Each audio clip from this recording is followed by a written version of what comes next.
Seja bem-vindo, galera, ao nosso primeiro do MantoCast aí, com um convidado real agora, né? Antes a gente só tava brincando aí, um entrevistando o outro pra gente ir aprimorando o que a gente tinha que aprimorar. Damos graças a Deus aí que esse convidado aceitou, né, mano? Com certeza, essa loucura, né? Salvou nós como o primeiro convidado. Isso. E se apresenta, eu apresento, como que vai fazer? Bom, meu nome é Guilherme. Pra quem não me conhece, Aldri, certo? Isso aí. O mais conhecido como o primeiro... Uber de Palotina, né? Vocês vão saber aí, né? Ou se não sabe, é só pesquisar aí nos nossos stories, nossos antigos episódios aí, tem falando sobre a minha pessoa. E... Bom, antes da gente começar, lembrando que esse podcast tem um patrocínio de Top Lonas. Tava esquecendo de um dos principais. Esse investiu aqui no investidor nosso aí. Obrigado, Top Lonas, né? A Top Lonas tem Americana, Mogi Guaçu e Limeira. A gente adesiva, inclusive, o adesivo dessa mesa foi de lá, né? Foi de lá. Então é isso aí, transforma sua casa, seus móveis. Geladeira, o que você imaginar, os caras transformam. Isso. Até se quiser envelopar o colega, os caras até assam. É isso aí. Ficamos felizes por esse patrocinador. E se Deus tocar no seu coração, né? Eu quero patrocinar os caras. Sei lá. Pela oportunidade. Dá uns 100 mil. Não. Pra começar a brincadeira? Nada menos que isso. Mas é isso aí. Queremos apresentar Ricardo Govo. Aí, ó. Grande privilégio de estar participando aqui com a gente desse podcast. Vocês são bem corajosos, né? Tem louco pra tudo, né? Tem louco pra tudo. Primeira vez já cata eu assim, não. Entendeu? Obrigado de estar sabendo agora disso, tá? Não é.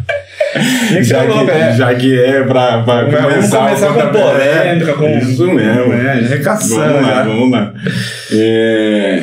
Mete bronca. Bom, vamos lá, né? Começar a conhecer você, Ricardo. Conta aí se você já nasceu no famoso lar cristão, aquela coisa do berço de ouro, não. Se quiser se apresentar também, porque tem gente que talvez não te conheça. O berço evangélico, né? Que todo mundo quer saber onde vem esse berço. Isso, Gente, como já falaram alguma coisa aí, meu nome é Ricardo, cristão desde sempre. Venho sim de uma família cristã evangélica de algumas gerações, já desde os meus avós. E o que mais que eu posso falar de mim? Eu não gosto de falar muito de mim, né? Você nasceu americana mesmo? Não, eu sou pé vermelho legítimo. Em Palotina, mas entendeu? Vou até falar onde eu nasci, até pra você ir pro Google e conferir se existe mesmo ou não, né? Nasci em Centenário do Sul, Paraná. Mas, na verdade, eu meio que me considero americanense porque eu cheguei aqui com 4 anos de idade. Então, a vida toda aqui não lembro praticamente nada antes. Foi bem pouco que você morou pra lá, né? Foi bem pouco que você morou lá. Na verdade eu nasci lá e minha família e muitos amigos vieram pra Americana no boom econômico de Americana, né? No final da década de 70, década de 80. Alguns mais antigos da cidade até comentam que saía procurar emprego com a marmita na mão. Porque tinha as pessoas... haviam pontos na cidade que as empresas passavam de Kombi e pegavam funcionário. Pegava na rua, era como se fosse um ponto de ônibus. Então, assim, nessa época que houve esse boom, alguns amigos da família já tinham vindo para Americana e meus pais, meu avô materno decidiu vir para Americana e é isso daí. E tá aí. Você comentou que nasceu já num lar evangélico, né? Quem que você lembra, assim, a primeira pessoa que veio na sua cabeça, que te evangelizou, vamos dizer, que falou bastante de você, pra você de Jesus, né? Quem que te marcou, assim, que você fala, não, essa pessoa, você lembra de alguma coisa assim? Olha, eu gosto bastante de tocar nesse assunto, que nós vemos algumas pessoas na igreja evangélica que que às vezes não entende o valor de nascer numa família cristã. Essa semana estava com um amigo mesmo e nós estávamos num culto, né? E o pastor comentou de um pregador que tinha lá na década de 80, década de 90, que ele tinha um testemunho tremendo, tudo. Tomou vários tiros, quase morreu. Então ele ia nas igrejas testemunhando, né? E é interessante que nós cristãos, às vezes, tipo assim, dão um valor para isso. Nossa, ele ia nas igrejas, as pessoas ficaram maravilhadas, porque realmente é um testemunho lindo, mas é um testemunho lindo, no meu ponto de vista, para pessoas que viveram uma vida como a dele. E às vezes o cristão, tipo assim, é mais ou menos... a brincadeira até é que às vezes conta um testemunho de 2 horas de todas as desgraças que aconteceu na vida, e daí no final, daí eu aceitei Jesus, beleza. 3 minutinhos. Tranquilo. E na verdade a grande maravilha é isso. Então eu valorizo muito isso. Trabalhei vários anos nas igrejas, com juventude, com adolescentes. E às vezes o adolescente na igreja, ele não entende o valor de ter nascido numa família cristã. Isso que eu ia perguntar pra você, porque eu não vim no lar evangélico, né? E qual é a diferença, assim, porque quem nasce já dentro, tipo assim, talvez a pessoa nunca tenha aquela de experimentar o lado de fora. Vou pro mundão pra ver qual vou pagar pra ver e ver qual é a experiência e tal, né? É uma curiosidade que sempre bate, né? Ainda mais se você é adolescente bom, até depois de adulto, né? Como que é essa diferença, cara, assim, de já nascer num lar evangélico e passar por essa tentação de querer as coisas do mundo, experimentar isso? Eu entendo da seguinte maneira. Hoje, com a idade que eu tenho, você olhar para trás com a maturidade que a gente adquire ao longo dos anos, e maturidade não é só sobre idade. Você vai ter muitas pessoas de 18, de 20 anos maduras, e você vai ter um monte de gente de 50, 60 anos que não tem maturidade. Desenvolveu, né? Mas, obviamente, que a idade contribui muito com isso. Então, é mais fácil você olhar para trás agora e entender algumas coisas. Quando você é um adolescente, vamos dizer, a fase de criança na igreja é uma fase mais simples. Porque você está absorvendo tudo aquilo, tudo que você conhece de cultura, de princípios e tudo mais, é daquele meio cristão que você vive. Sim. Logicamente, quando chega a fase da adolescência, onde vem algumas mudanças, não vou falar para você que nunca tive aquele desejo de conhecer as coisas do mundo. Tive sim, mas eu tive até uma fase assim que, na minha cabeça, eu às vezes queria deixar as coisas da igreja, né? Mas eu brinco que, graças a Deus, eu era muito covarde.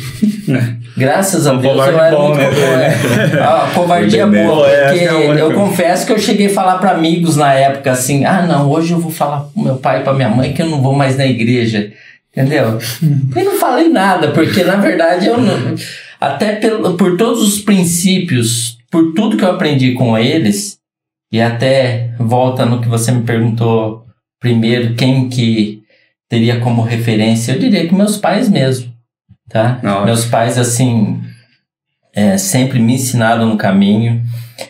Minha mãe sempre foi uma pessoa muito envolvida com as coisas da igreja.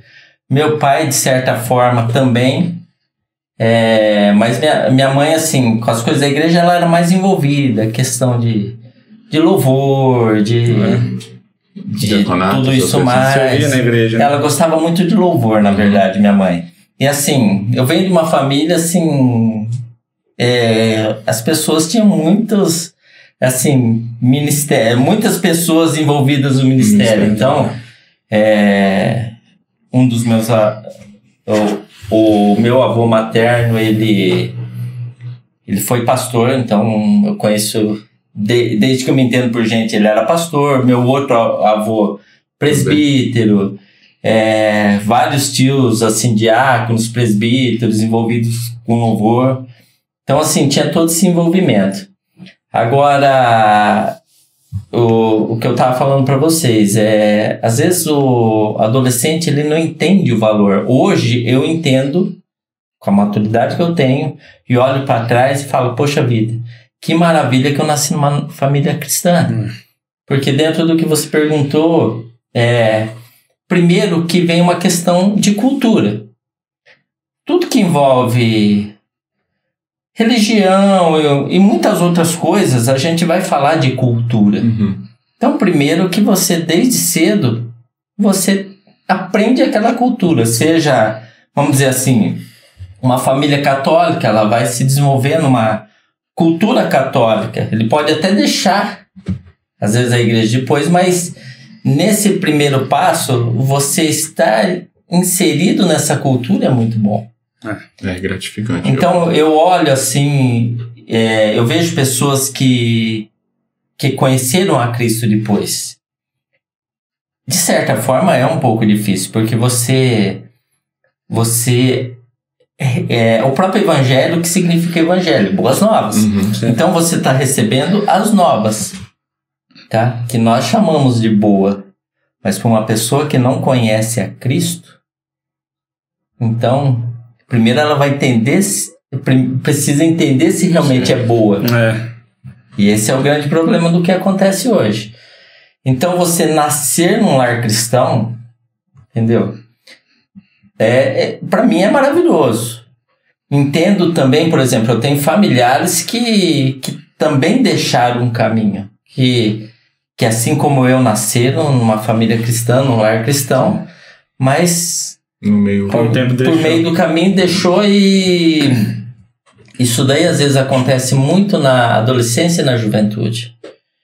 Você quer conhecer, você quer saber de tudo e na verdade você acha que sabe tudo. E às vezes esse caminho de retorno, esse caminho de volta é um caminho complicado. É um caminho doloroso, e eu posso mesmo dizer porque nos episódios anteriores aí, a gente comentou sobre ter nascido num lar cristão.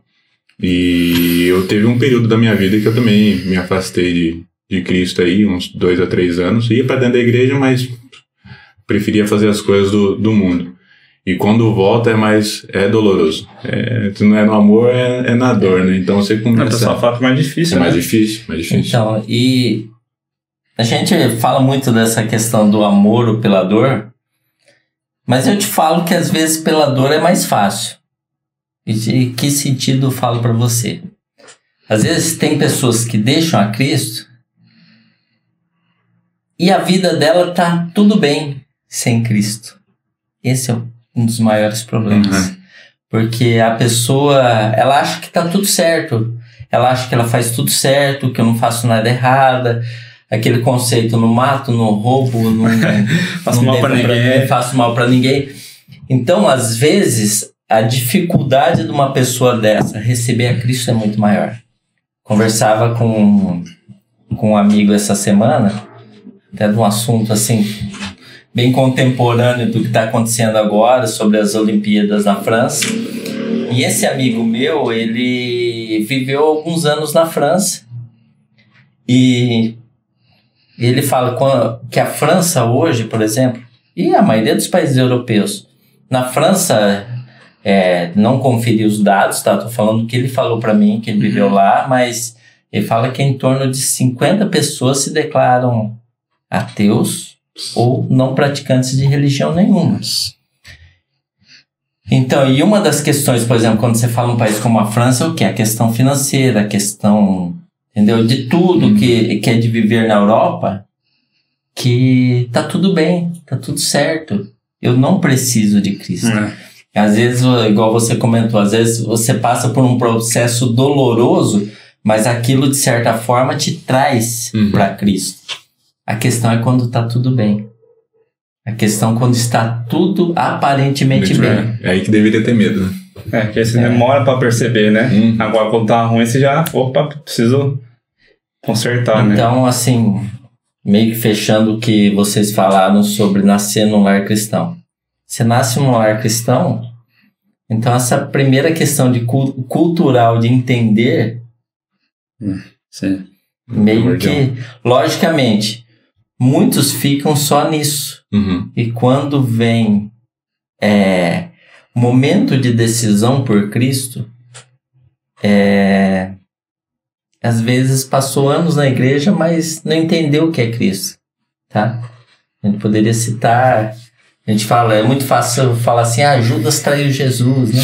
Tem até a musiquinha, né? Cabra safado. Eu só gosto de falar de Judas. Só que na verdade, Judas é um cara que andou com Cristo e não conheceu a Cristo. E muitos hoje andam com Cristo e não conhecem a Cristo. Muitas vezes ele frequenta uma igreja, que aquilo é bom para ele, que aquilo é bom para a família dele. Mas meus filhos estão na igreja, então... que pode, né? Na verdade é sobre novo nascimento. Nascer de novo. Precisa. E acredito que muito disso também, né? Eu e você, a gente pode dizer que a oração em si no lar evangélico tem muito mais ênfase, né?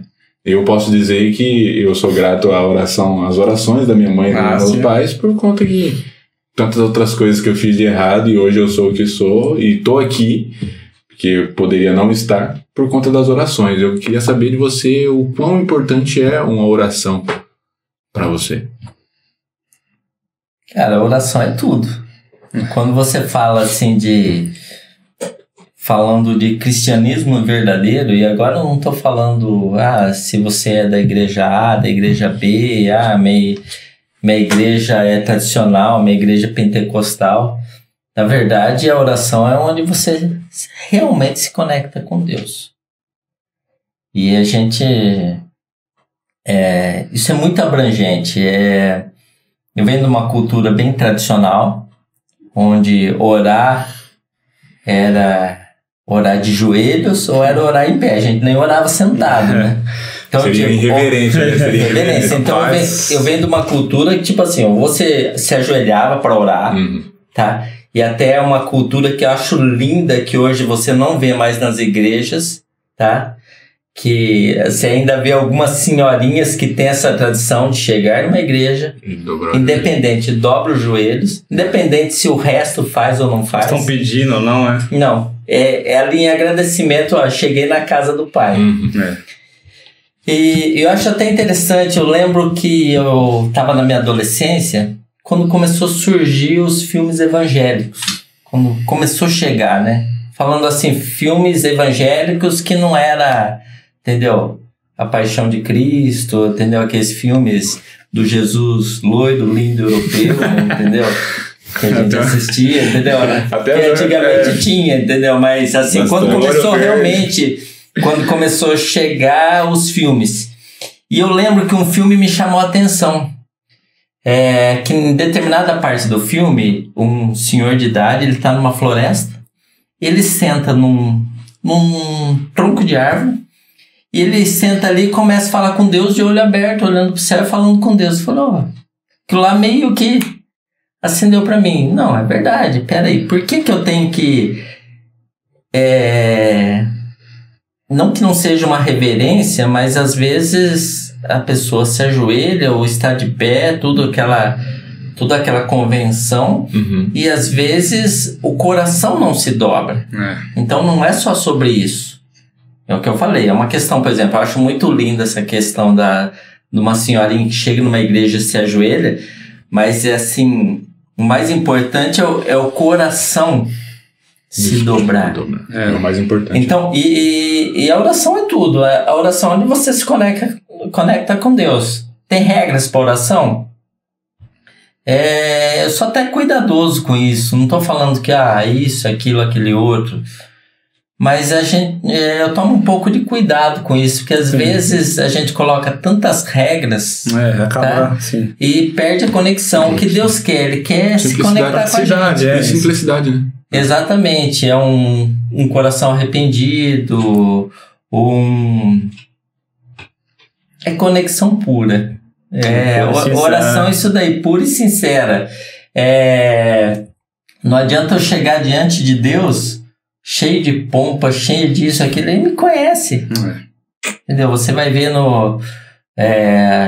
acho que é o Salmo 138, que ele fala que ele me conhece quando estava sendo formado no ventre da minha mãe, quando ainda... Entendeu? O mundo era mundo ainda. Ali ele fala, no ventre ele me viu.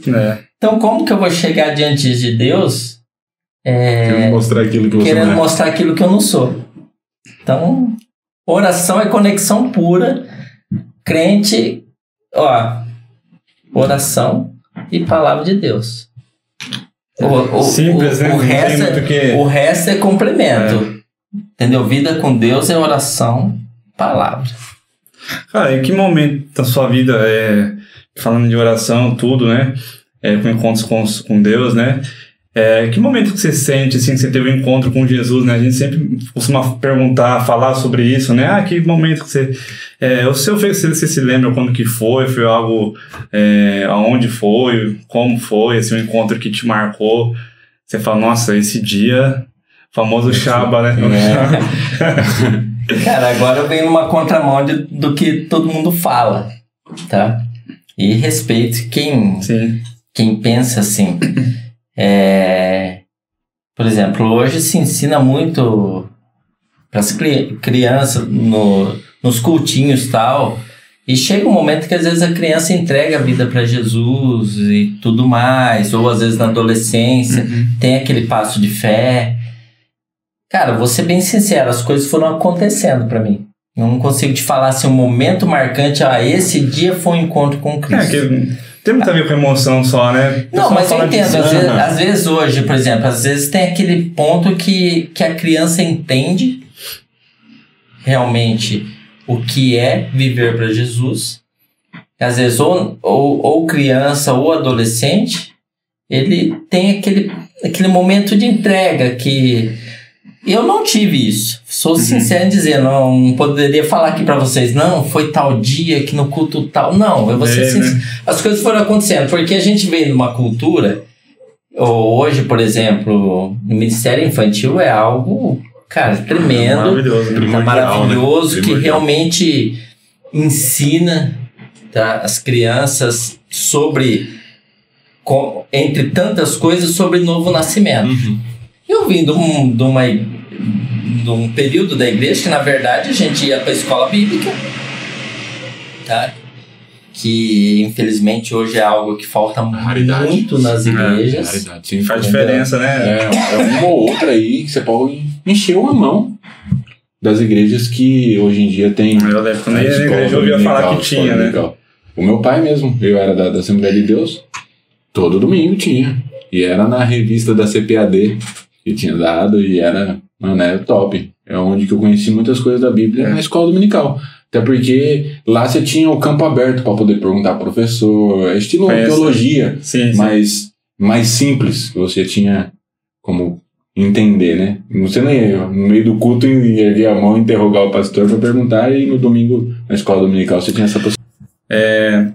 Será que hoje é falta de interesse do pessoal, né, dos irmãos, vamos dizer, né, da igreja, ou talvez de líderes aqui, não quero, assim, no modo geral eu falo, né, da onde que tá vindo esse problema com relação à escola dominical? Porque, eu não era convertido, e igual eu falei, né, e eu ouvia muito falar de escola dominical, né, e hoje, né, igual você falou, não tem muito, né, por quê, né, será... É uma boa pergunta aqui. Não, eu arrisco dizer que eu acho que tem muito do secularismo aí. Do comodismo do pessoal. Para você entender o que era a escola bíblica dominical. Como ele citou até... ele lembra bem disso daí. Era uma escola tradicional que não era culto.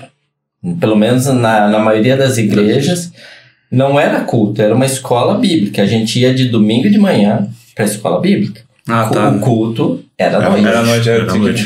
Então, só que assim, o foco da escola bíblica, assim, eu não estou agora menosprezando, mas quando fala-se assim, que comparando com o Ministério Infantil de hoje, na verdade, as classes infantis, o intuito era ensinar as histórias bíblicas. Então, realmente, a gente aprendia. Então, assim, muitas vezes não tinha aquele negócio tipo assim, que, criança, uma hora ela tem que aceitar Jesus. Não, a coisa ia acontecendo na vida da gente ia se envolvendo, dali a pouco algumas igrejas tinham juniores, no culto não tinha, a gente sentava do lado do pai e da mãe. Eu, assim, talvez ser mais jovem, talvez lembre de que tinha já ministério infantil. Eu não, eu vim de uma fase que a gente tinha escola dominical do domingo de manhã. E tinha separado por classe e funcionava como... etárias, né? Entendeu? Funcionava como escola mesmo. E no culto, a gente ficava sentadinho do lado da mãe. Uhum. Ponto. Então, assim, não tive esse negócio de falar muito sobre novo nascimento. Não que não ensinavam, mas o foco não era muito isso. O foco para a criança era aprender as histórias bíblicas. A gente aprendia, então a coisa ia acontecendo. Agora, entrando na questão do que você falou das escolas, de escola bíblica hoje. Tem a questão do secularismo, sim.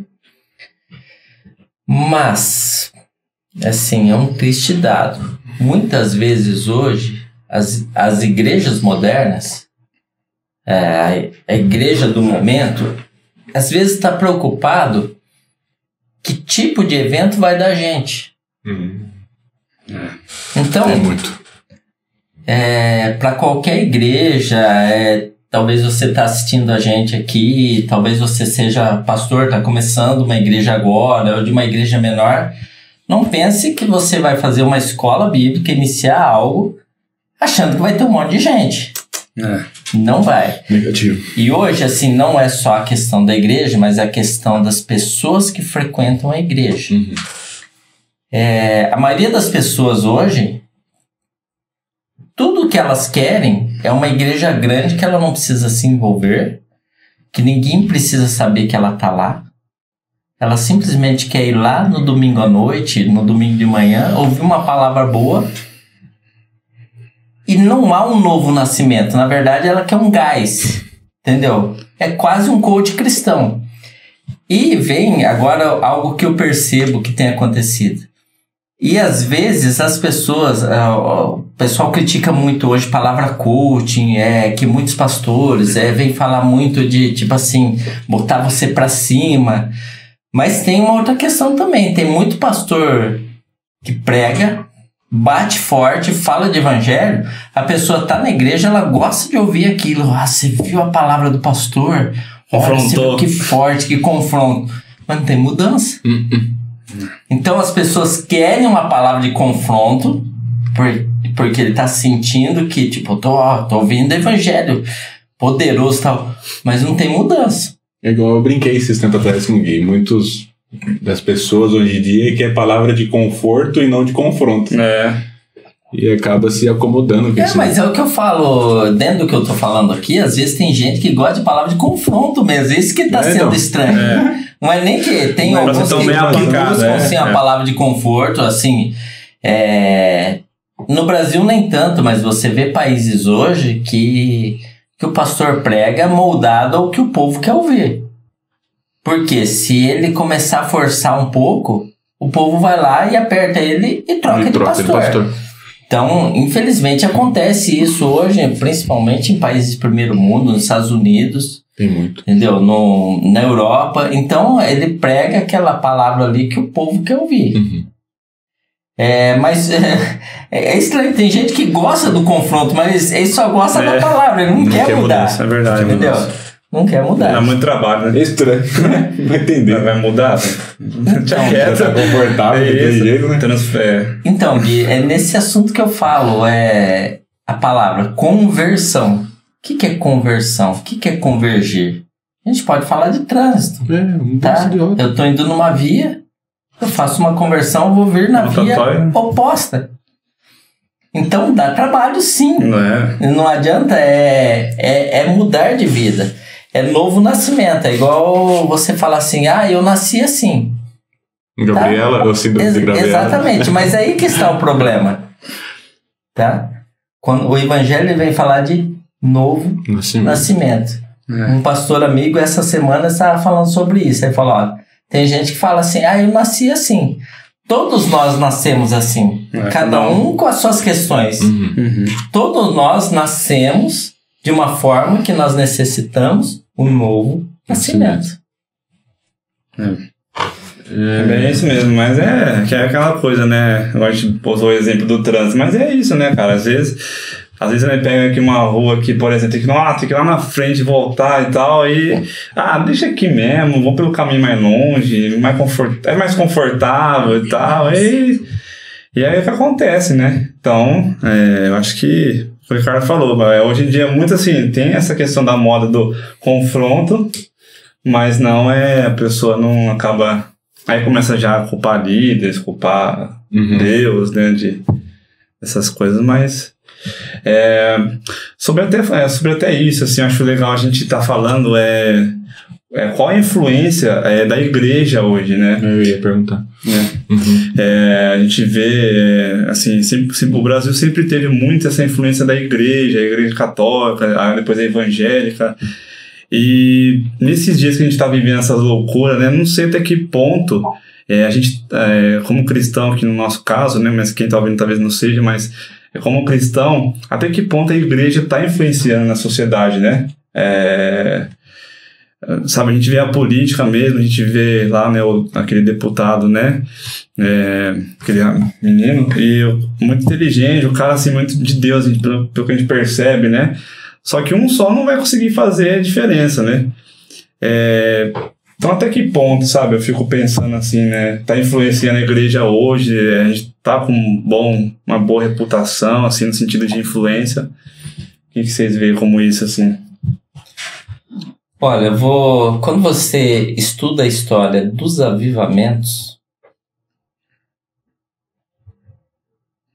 você entende, percebe que a igreja de hoje, eu tô falando de igreja, não tô generalizando, não tô falando que, tipo assim, tem muita gente fazendo a diferença no meio de tudo isso, sim, não. Tá? Mas quando você olha a igreja de forma generalizada, você percebe, olhando a história dos avivamentos, que a igreja de hoje não está influenciando nada.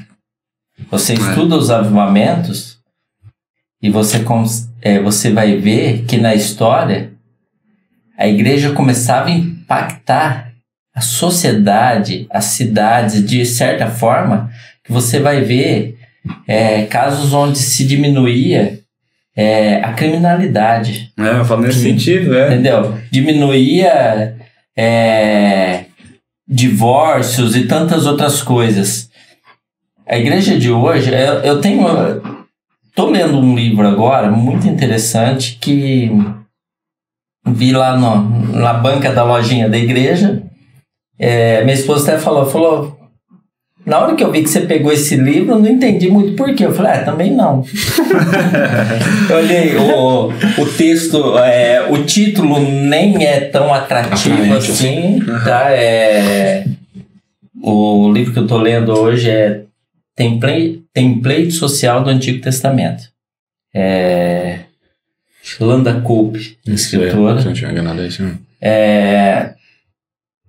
E é muito interessante porque ela começa a citar, ensinando a partir principalmente do livro de Deuteronômio, que é onde Deus começa a construir, ensinar o povo dele como que seria governo, sociedade, família. E ali no Deuteronômio, Levítico, Números, é até uma leitura um tanto chata. Maçante, né? Mas você começa a perceber que ele ali estava ensinando um povo que até então era 400 anos escravo, foram escravos no Egito por 400 anos, e não entendiam o que era governar. Se Deus não ensina, você imagina esse povo saindo escravo, como que seria numa nova terra? Deus vem e ensina tudo ali. Todos os conceitos não concluí todo o livro ainda, mas de governo, de família, de sociedade, ele ensina tudo. E eu me lembro agora de uma mensagem de um pastor amigo também, Tem muitos pastores. Percebeu, né? Isso é bom. É bom. E eu lembro que ele pregou a passagem, a parábola do espinheiro, acho o livro de Juízes. Onde havia uma situação lá em Israel, onde quem deveria governar abriu mão. Tipo, eu não quero não. Tá? O outro, eu também não quero. Então ele conta a parábola do espinheiro. Que daí conta a história na parábola fala de 3 árvores, né? Eu não lembro qual que é as árvores, mas eles vêm, fala, não sei se é pra figueira, não lembro. Fala assim, ei figueira, governe sobre nós. E daí a figueira fala na parábola assim, não, eu não quero, tal. Manda o... Ninguém quer assumir hoje. Manda a videira, não lembro qual que é a árvore. Sempre passa por todos que deveriam governar, não quiseram. E daí o espinheiro se levanta. Peraí, se ninguém quer governar, deixa eu fazer meu nome. Então, assim, daí ele vem trazer essa parábola lá, falando sobre alguém que estava sendo juiz em Israel. Isso, e nessa mensagem ele fala o seguinte, as escolas hoje, a gente costuma falar assim, a escola é tudo, o professor é tudo esquerdista, tá? É o que, assim, tô falando que todo mundo fala. Não, todo mundo que tá lá encabeçando o Ministério da Educação é tudo esquerdista. Mas, por exemplo, a igreja chegou a um ponto que ela achava que ela tinha que cuidar só de igreja.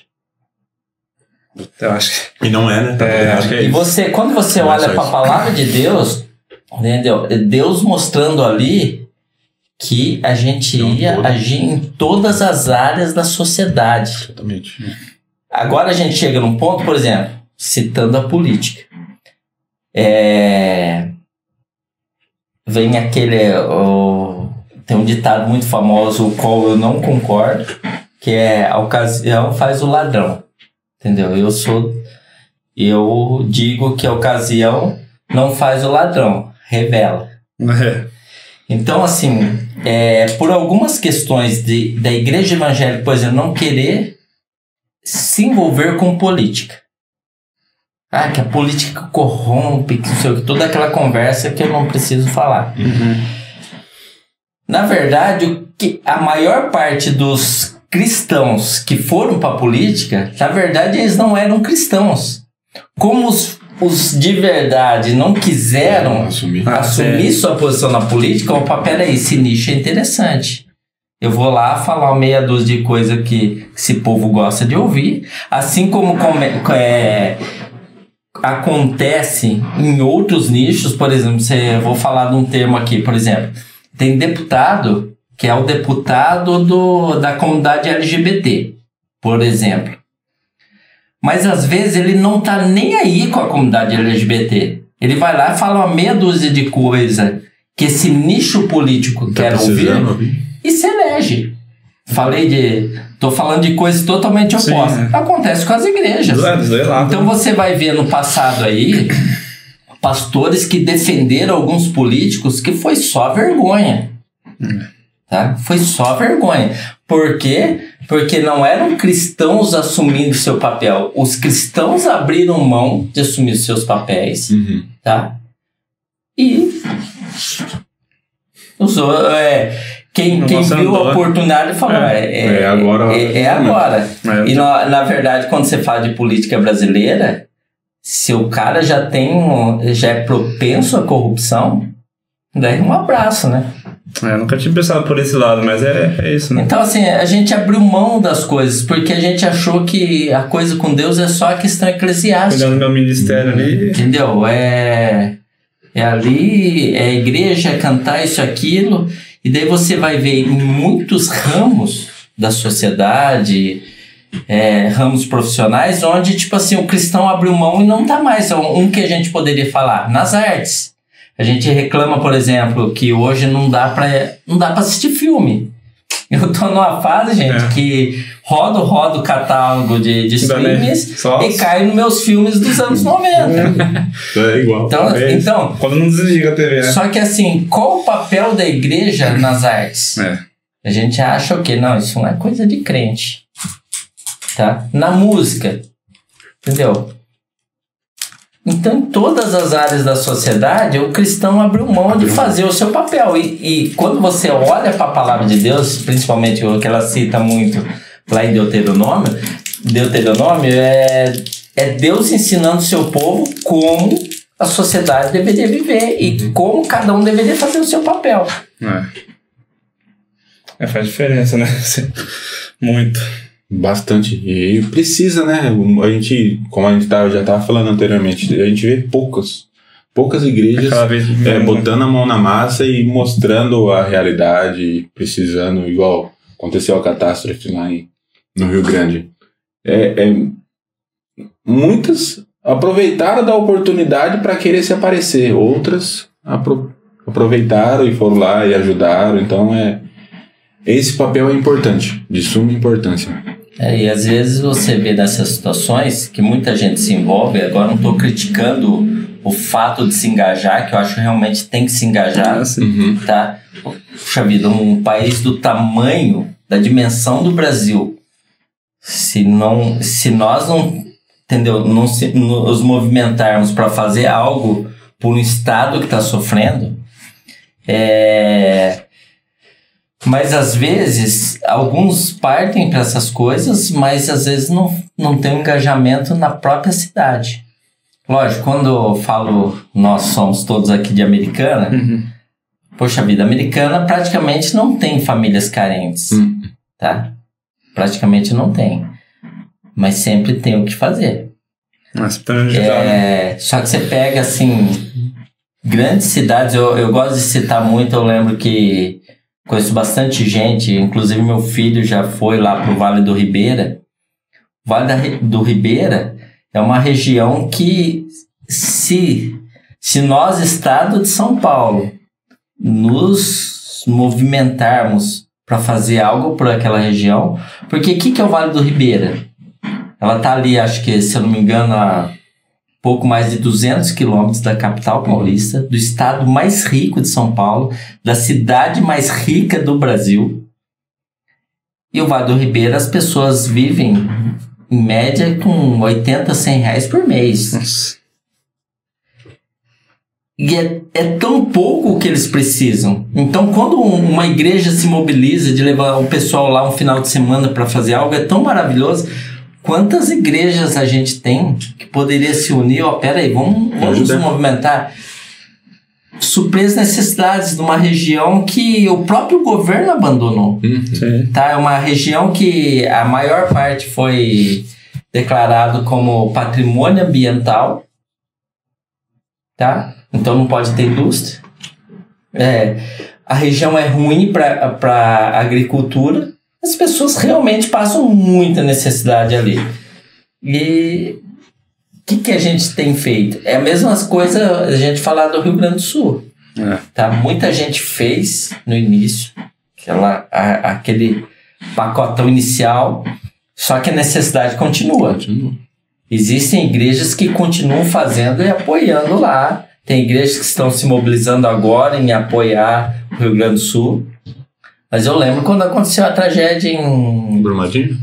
Não. Brumadinho também, mas Petrópolis, Teresópolis, Mariana, né, Brumadinho e Mariana lá. As pessoas continuam tendo necessidade lá. Que a igreja está se mobilizando em prol de Mariana, por exemplo, que teve tanto Brumadinho, tanto barulho, tanta repercussão mundial. As pessoas continuam tendo necessidades lá. E é muito pouco quem continua ajudando. Então a igreja precisaria... E isso volta no que a gente falou já, que você citou, sobre como a igreja tem impactado no momento. A igreja tem feito muito pouco. Não estou generalizando, talvez alguém que está nos assistindo deve falar, mas eu conheço muita gente que está fazendo e tal. Realmente existe. Mas quando você pega o tamanho da igreja brasileira, é muito pouco o que a gente faz. É muito pouco. Mínimo. Não, e outro que eu vejo assim, quem segura essa doidura do mundão? É a igreja, velho. Entendeu? Porque senão é pra estar muito pior do que tá. Mas assim, é nítido. Eu acho que se as pessoas quiserem chegar um pouquinho, é nítido isso, ver o papel da igreja na sociedade, entendeu? É que nem eu falo, daqui a pouco quando a gente for arrebatado, tipo, Aí que vão perceber a diferença. E faz muito sentido. Agora vocês podem voltar aí nesses... Tudo que vocês querem voltar e fazer, porque os chatão já foram, entendeu? Sabe o que acontece? Existe um problema que acaba... Tá dentro do que a gente já falou aqui. Às vezes, a igreja somos nós, sim. Agora eu tô falando de igreja, o corpo de Cristo, entendeu? A igreja que Cristo instituiu. Não tô agora desmerecendo, não tô aqui falando assim, a igreja somos nós, esquece a instituição. Não é porque existem instituições problemáticas que a gente deve desistir. Não, certeza. Tá? Agora, às vezes, o nosso papel como igreja, nos pequenos papéis, o que eu quero dizer com isso daí? Puxa vida, eu trabalho numa empresa. Um dia a dia. Qual é o meu papel como igreja ali no meio? Eu tô na família. Mas minha família é toda cristã. Eu continuo sendo igreja. Eu continuo tendo que exercer meu papel como igreja. Quantos casos você vai ver de jovens e adolescentes que se desviam porque a igreja de Cristo não acontecia dentro de casa? Dentro da própria casa. Conheço vários. Tá. E então, os pequenos papéis. Às vezes a gente olha muito para os grandes papéis. E tem muita coisa, trabalho de formiguinha. Trabalho que às vezes as pessoas não vão ver. A gente é muito imediatista, né? Eu tenho pensado, Deus tem falado muito comigo esses últimos dias com relação a como que a gente é imediatista, né? O cristão, né? Que não era para ser, né? A gente quer tudo pra agora, assim, o mundo tá assim, né? A geração do iFood, né? A geração do iFood clicou lá, pediu e tem que receber daqui 10 e parece que a gente tá entrando junto, né? Vambora, né? E de certa forma tem gerado uma sociedade ansiosa. Tá, a gente não consegue esperar mais nada. Você vai no meu propósito aí, Jesus, eu fico lembrando do meu tempo de internet de escada. Vocês que não conhecem, pesquisem o que é internet de escada, não dá tempo de falar agora. Mas que a gente esperava o final de semana para usar a internet. Hoje... depois da meia-noite ainda. Para não dar pulso. De sábado, depois do meio-dia. Sábado é mais cedo, né? Sábado depois do meio-dia, domingo o dia inteiro, todo dia depois era de madrugada. Rapaz. Daí conectado, assim, com muita sorte, a 56K. Mas hoje o celular dá uma travadinha e tá todo mundo ansioso. Eu tô com uma situação... Comprar iPhone. Tô com um problema da internet lá em casa essa semana. Então já fazem praticamente quase 2 dias que estamos sem internet em casa, só a base de dados móveis. E às vezes, tipo assim... Estão todos bem? Todo mundo tá tranquilo? Não, por incrível que pareça... Você tá em casa, a gente tá batendo na parede. Entendeu? A gente conseguiu descobrir quantas pessoas moram na casa agora, entendeu? O IBGE passou lá e viu quantos aparelhos eletrônicos. É verdade, entendeu? Quantas geladeiras você tem. Quanto tempo, hein?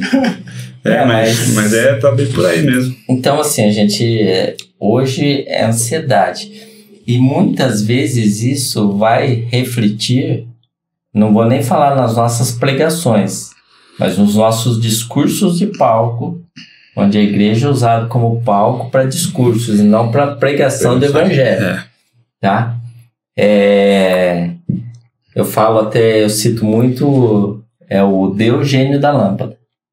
Eu preciso de alguma coisa, eu vou na igreja, raspo a lâmpada, Deus sai, entendeu? Você pode fazer 3 pedidos. Você faz 3 pedidos, ele realiza, tá? E daí o dia que der, você volta e raspa a lâmpada de novo. Então, muitos tratam o evangelho. Volta lá no nosso começo de conversa lá sobre oração e palavra. Entendeu? Oração é conexão. É se conectar com Deus. Fé não é simplesmente... não é pensamento positivo. Fé é confiar num Deus que mesmo que as coisas não aconteçam do jeito que eu quero, eu sei que Ele tem o melhor. O jeito dele fazer é o melhor. Isso é fé. E muitas vezes, ou seja, na maioria das vezes, não vai acontecer como a gente quer. Por quê? Porque a gente não sabe nem o que a gente quer. E ele sabe o que a gente precisa. Tava lendo aqui e você comentou, né, sobre o Vale do Ribeira com relação a missões e tal. Você já chegou a fazer algum tipo desse trabalho? Olha, algo que a gente estava falando antes? Externo, eu nunca tive a oportunidade. Assim, algo que eu esteja lembrando agora. Nunca tive a oportunidade de algo externo. Agora no Rio Grande do Sul mesmo, gostaria muito de ter ido e tal. Aí também. Falo que eu queria levar meu pai pra lá, entendeu? Meu pai... Poder ajudar, mas assim, eu consegui fazer algumas coisas na cidade. Já participei de algumas coisas. É interessante quando você vai para as ruas e começa a ver a necessidade das pessoas. E eu achava interessante aqui, estou falando agora da minha cidade americana, a gente fazia trabalhos à noite, levando refeição, batendo um papo e quando a oportunidade, falar de Cristo. Mas era mais algo, ação mesmo. E era interessante que nas ruas lá do centro da cidade, na época eu frequentava muito o centro, e os pedintes de dinheiro que estavam lá de dia pedindo, você não encontrava na rua dormindo. Eu achava engraçado isso. Era interessante, você parava ali no centro, na época tinha muitas pessoas que dormiam, principalmente na estação ferroviária, que na época estava meio abandonado ali no centro da cidade. A maioria deles estavam deitados com um carrinho de papelão do lado. Passava o dia inteiro buscando reciclagem. Passava o dia inteiro pedindo no semáforo ou pedindo ali no centro da cidade. Eu achava assim, puxa vida, cadê aquela turma que pede dinheiro que tá passando necessidade? Eu achava uma loucura isso daí. E foi um tempo bem legal. Mas assim, a Americana, nesse sentido, tem poucas pessoas carentes neste sentido, entendeu? Tem carência em outras situações. Eu conheço algumas entidades da cidade que fazem um trabalho maravilhoso aí, coisa que... Mas é algo que ainda queima no meu coração de poder estar num trabalho desse. Meu filho, por exemplo, já foi, como citei aqui, ele foi no Vale do Ribeira, e realmente é uma experiência transformadora. Você vê realmente a necessidade das pessoas, entendeu? Mas é algo que eu gostaria muito, assim, um outro trabalho que eu acompanho bastante é da aldeia Nissi, que falo assim com alegria, não para se aparecer, mas o fato de ter conhecido eles há muitos anos e há muitos anos que eu contribuo com eles. Tá? É um mistério forte, né? E assim, você vê a realidade ali de Angola, o trabalho todo que eles fazem lá é algo que eu ainda quero ter a oportunidade de tirar um tempo, tirar umas férias para poder ir até Moçambique, lá na aldeia Nissi, e poder conhecer realmente. Você falando aí, esse tempo atrás eu estava conversando com minha mãe. Moçambique não, né? Perdão, Angola. Mas você falou de Moçambique, eu vou entrar nesse assunto. Esse tempo atrás eu estava conversando com minha mãe, ela é formada em enfermagem, e daí ela pegou e falou que teve uma missionária que foi lá na igreja dela e que meio que reativou a vontade dela de ir pra lá. Então, eu conversando com ela, ela falou que se tudo der certo, ano que vem ela quer ir pra lá, pra Moçambique. E eu tiro o chapéu pra quem... Não, são experiências que... Porque, querendo ou não, como você mesmo falou, são experiências aí que... Agrega, né? Como eu citei, às vezes você ir para países da África, às vezes você acaba tendo um gasto adicional de poder ir. Mas... Cara, tem coisa muito perto da gente. Como eu citei, por exemplo, o Vale do Ribeira, que está tão perto de nós. Você vai ver regiões, por exemplo, como o Vale do Jequitinhonha, em Minas, que a gente acha que a região mais pobre do Brasil é no Nordeste. Está no Brasil, não. A região mais pobre do Brasil está em Minas Gerais, o Vale do Jequitinhonha. Em Minas. Em Minas. Assim, não posso falar agora de dados atuais, de repente isso mudou, tá? Mas até onde eu acompanhei os dados, a região mais pobre do Brasil é no Vale do Jequitinhonha, em Minas. Então, assim, coisa tão perto da gente que... Entendeu? Quanto que custa, às vezes a gente fala assim, de tirar as férias para ir para Moçambique, mas quanto que custa um final de semana nosso, com o seu próprio carro, ajuda você poder ir numa região dessa tão perto e falar, olha... Entendeu? Um pouco, pesquisar, de repente, uma igreja da região que já faz um trabalho. Peraí, como que eu te ajudo? Como que eu posso fazer? É muito pouco, é coisa que a gente não faz, é aquele dia a dia de igreja que às vezes é as pequenas coisas, né? Essas coisas assim, ajuda muito no crescimento espiritual nosso, né? Até entrando um pouco nesse assunto, você comentou que você já trabalhou com jovens, né, por muito tempo, teve muita experiência, eu acredito, né?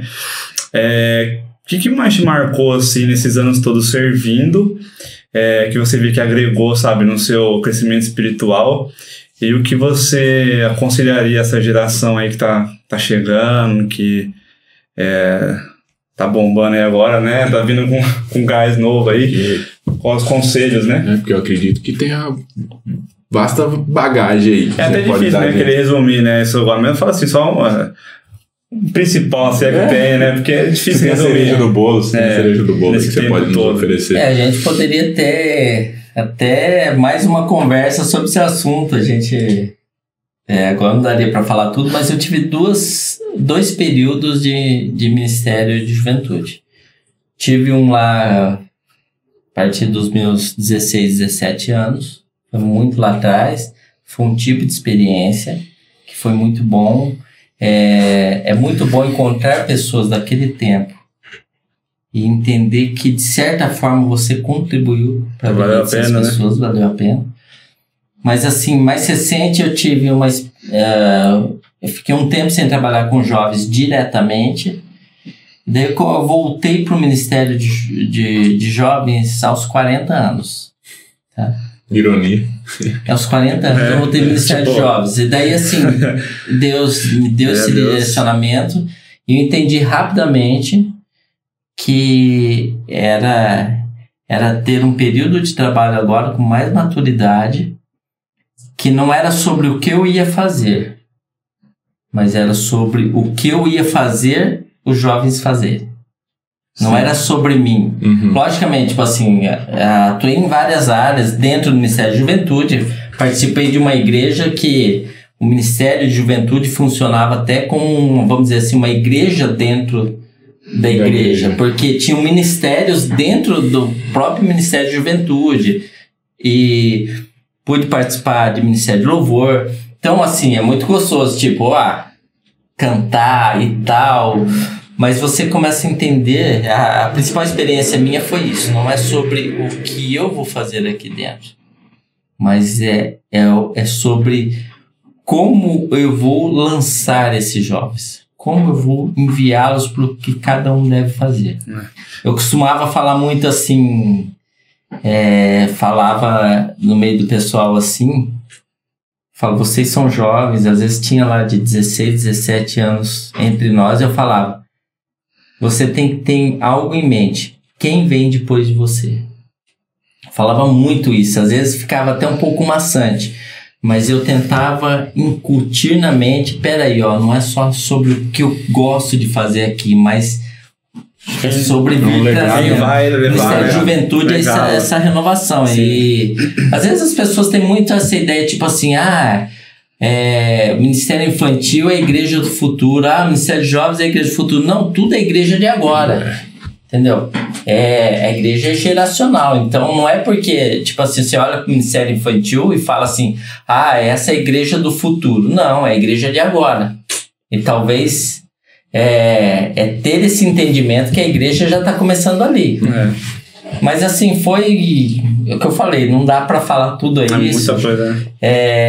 Mas quando eu falo de juventude, é entender o privilégio de servir a Cristo. Às vezes a gente não tem um entendimento, A gente se acostuma com a igreja. A gente se acostuma com tudo que cerca. Gente, eu olho... Você imagina um Deus que decide, de certa forma, por um tempo, como cita lá, acho que em Efésios, ou Filipenses, não estou lembrando bem agora, acho que é em Filipenses, ele decide por um tempo deixar de ser Deus. Entendam aqui os teólogos, tá? Entendam o que eu tô falando. Disso, Deus deixou de ser Deus. Senão a galera vai pegar, não, ele falou que Jesus não era Deus, não é sobre isso. Mas ele, lá dizem, acho que em Filipenses mesmo, que ele não teve pura usurpação ser igual a Deus. Eu demorei para entender o que era usurpação. Eu era do tempo, no nosso tempo também, não tinha tanta versão da Bíblia, versões, na verdade era Almeida atualizado, Almeida corrigido e ponto. Então eu demorei para entender o que era usurpação. Então na verdade hoje você pega lá na NVT e fala assim, que Jesus não se apegou ao fato de ser Deus. Ele veio para ser humano. Então um Deus que deixa toda a sua glória, ele... como semente no ventre de uma mulher, encarna num corpo como o meu, eu olho para o meu corpo, falo assim, poxa vida, um Deus que decide vir. Mas ele não vem para dominar. Por quê? Porque ele já dominava sobre todas as coisas. Ele vem para morrer por mim. Ele deixa tudo para morrer por mim. Ele derrama cada gota do seu sangue. Cada gota do seu sangue. Eu, quando eu participo da Santa Ceia, eu tenho até... Não vou dizer que é um ritual, mas... um costume meu. Eu olho para o cálice e a visão que eu tenho é que aquilo era o restinho do sangue de Cristo. As últimas gotas que ele derramou estão naquele cálice por mim. E ele... faz isso por nós. Então você ter o privilégio de conhecer a Cristo, tá? Como diz a música lá do Morado, né? Ele me amou primeiro. Então, na verdade, ele nos amou primeiro. Então, ele escolheu primeiro. Então, o recado que eu deixo para os jovens e para todos é entender o que foi o sacrifício de Cristo. Não é sobre o que ele pode fazer na minha vida, é sobre o que ele já fez. Eu lembro que numa época tava numa onda de uma música, eu sou meio polêmico com músicas, fica para uma outra conversa também. A música pra mim ela tem que ser bíblica e ponto. Eu até te perguntar, mas deixa pra outra podcast. Vai ter que ficar pra uma outra vez. Mas eu lembro que tava numa onda de falar assim, o melhor de Deus ainda está por vir. E peraí. Como assim? Vai ver outro Jesus, então. O melhor de Deus Anticristo. Eu tinha... alguns vai ser, né? Sim, né? Eu tinha direito à morte. A cruz era minha. Ele vem, morre no meu lugar e me dá vida. Agora uma canção que eu gosto muito, que é muito antiga, que fala: morreu a nossa morte para vivermos sua vida. Nos trouxe grande salvação. O que mais que eu quero? O que mais que eu preciso? Ele já fez tudo. O sacrifício dele é simplesmente completo. Então, para todos, falando jovens, mas a todos eu digo isso, é entender o privilégio de servir a Cristo. Não é sobre nós, é sobre ele. Sobre ele. Não fala mais nada, né? Top. A gente quer, aproveitar, em nome do Manto Cast, tem um presentinho. E daí tá comprando eu pra montar mais vezes, né? É que o Pix não deu, né? Mas agora eu vou querer montar mais vezes. Gente, muito obrigado. Imagina, pelo carinho. Demais. Realmente é um prazer muito grande pra mim estar aqui, contribuindo com esse ministério de vocês. E pedindo a Deus que continue dando discernimento, direção, que tudo que a gente precisa em Deus é direção. Que Ele continue dando direção para vocês, para as pessoas que também estão envolvidas aqui, que a gente sabe que não são só vocês. Que Deus continue dando direção para vocês. Aproveitando, temos equipe técnica. Você não sabia. Tem gente por detrás das câmeras. Não, olha como que Deus é, velho. A gente já começou com produção. Lógico. Top, viu? Primeiro, né? Cascai caiu, pai. Muito mais a gente podia como a menininha fala lá. Olha o que Deus faz na vida da gente. Produção, né? Tem produção, não vou mostrar agora, mas tem aí. A gente tem que honrar a vida deles, agradecer. Agradecer o Ricardo por esse tempo aí que foi de grande valia. Somos gratos por tudo que Deus tem feito em nossas vidas, pelo tocar de Deus na vida do Gui aí, que deu esse start aí de a gente montar esse podcast, e acreditamos que através do Ricardo aí é o pontapé inicial. A gente vai sobre Jesus, né? Não é sobre nós, não, é sobre ele, e que a intenção nossa é outras pessoas conhecer e saber que ele é um Deus, né, muito maravilhoso aí, e que através dele a gente tem sido gratos, né? Por tudo que tem acontecido. Bom, antes de mais nada também, pedir pra galera já curtir aí, a gente esqueceu no começo, mas não deixe de curtir, sair desse vídeo sem curtir, né? Dá aí seu like, não esquece de se inscrever no canal também. Essa é a primeira de muitas, né? Se Deus quiser. Compartilhar aí. Compartilhar. Se quiser seguir a gente nas redes sociais, nossa equipe também, a gente vai deixar os links aí do Instagram pra todo mundo. Tá bom? E é isso. Primeiro de muitos. É isso aí. Primeiro de muitos. Damos graças a Deus aí. E vamos fazer uma oração? Vamos. Graças te damos, Deus, por esse privilégio de estarmos mais um dia em Tua presença, falando do Teu Evangelho, do Teu carinho para conosco. Muito obrigado porque o Senhor tem derramado e integrado nas nossas vidas pessoas que conhecem da Tua palavra e que também quer fazer com que outras pessoas conheçam do Teu agir, Deus. Te entregamos esse momento em Tuas mãos, te entregamos esse dia em Tuas mãos, e que seja o primeiro de muitos que o Senhor se faça presente. Em nome de Jesus, amém. Amém. Bom, galera, ficamos por aqui e até o próximo. Mais. Valeu.